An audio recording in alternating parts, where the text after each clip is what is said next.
Welcome to Crawl Walk Run. Today I'm going to be talking about 10 common mistakes that I see in resumes as I sift through them when candidates apply for a job. The first one, keep your resume short. I've seen 10, 11, 12 page resumes. I know you have a lot of experience and you want to talk a lot about it, but try to keep your resume short, not more than 2 pages maybe. One is great. It should fit on both sides of a printout. There are several reasons behind it. One, you're really struggling to get that limited attention span before the interview actually interviews you. Typically 5 to 7 minutes is what a typical interviewer would spend skimming through your resume so that he or she can understand what your candidature is, what are your skills, etc. Not only that, as a product manager, brevity is a skill that you have to learn in any case. You can't write product specs which go on for hundreds of slides, or you can't write product building strategies which go on for 20, 30 pages. Typically 5 to 6 pages is where we would like to shrink some of this content. Similarly, your resume, don't make it more than 2 pages. You're really struggling to get that attention span. If it's a 15 pager, there's a very high possibility that the interviewer is not even reading through the entire resume, which you definitely don't want. 2. Talk about value delivered. Don't talk about tasks completed. Let me give you an example. What if I say, I built the product Azure Marketplace, and on the Azure Marketplace, I was working with the UX team, with the product management team, with the engineering team. I was responsible for the Kanban boards. I was doing vendor management and customer liaison.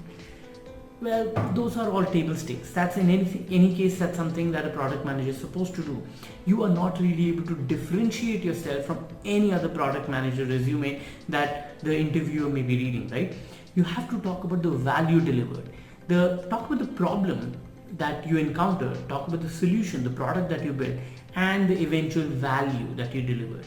In case you want to talk about that you liaison with your customers, your partners, talk about the value that you delivered as part of that liaisoning. Maybe it was a very difficult partner and it was a tough nut to crack for you and your organization. But when you came in, you were able to make that deal happen. Talk about the value. Don't talk about just the tasks that you completed, because then you are not creating a differentiated playfield for your own resume. 3. Avoid jargons. If I say I was responsible for the QPS of the APT robotics lab which helped us generate a value of 20% for the QoS, I'm not sure whether you understood anything. I'm sure some of these jargons I just made it up. I don't even know whether these abbreviations exist. The whole point is, assume experience bias. Assume that your interviewer does not understand these terminologies because they could be very industry specific. Talk about your work in simple layman language that can be understood by the reader. It's very critical. Number 4, don't write a summary of your resume if your resume itself is 1 to 2 page. I've typically seen half a paragraph of summary followed by a single page resume. A single page resume itself is a summary. So avoid writing an executive summary, etc. at the top of your resume if it's already too short. Summary, yeah, sure, if it's an 11 page resume, you maybe need a summary. But I've just told you, don't write an 11 page resume. It'll be very difficult for the reader to go through the entire content. 4, styling. Make sure that your styling is comprehensive. Let me give you some examples. Use bullets. Don't write in paragraphs. In any case, you don't have enough space, as I told you earlier. Don't use colors unless necessary. If you're unable to prove the point without using colors, then sure, do it. Otherwise, avoid using colors, and I'll tell you the reason why. You have no idea whether the reader is differently able. Maybe I'm colorblind and you're trying to portray something through colors and I just can't understand, and maybe I'm trying to figure out why are there different shades of gray in your resume, because maybe I can't differentiate between red, green and blue that you're trying to use. If you have to use graphs and charts, use them wisely. Do not use, let's say, a chart that shows that I know 3 languages and you're trying to show that in a bar graph. You can just write it in a comma separated manner. If you want to use bars and graphs, show it because it may show your user experience capabilities, but don't overdo. If it's not required, then avoid. Talk about your related work outside of work. Boast about the work that you've done in GitHub. Talk about if you have a podcast of your own, or you write blogs, or you're a YouTube influencer, or maybe you are doing some activities which are outside of the scope of work. Don't forget that. A lot of people actually forget that they have a life outside work which they need to showcase as part of their resume as well. You never know when these conversations can strike a different level of personal conversation.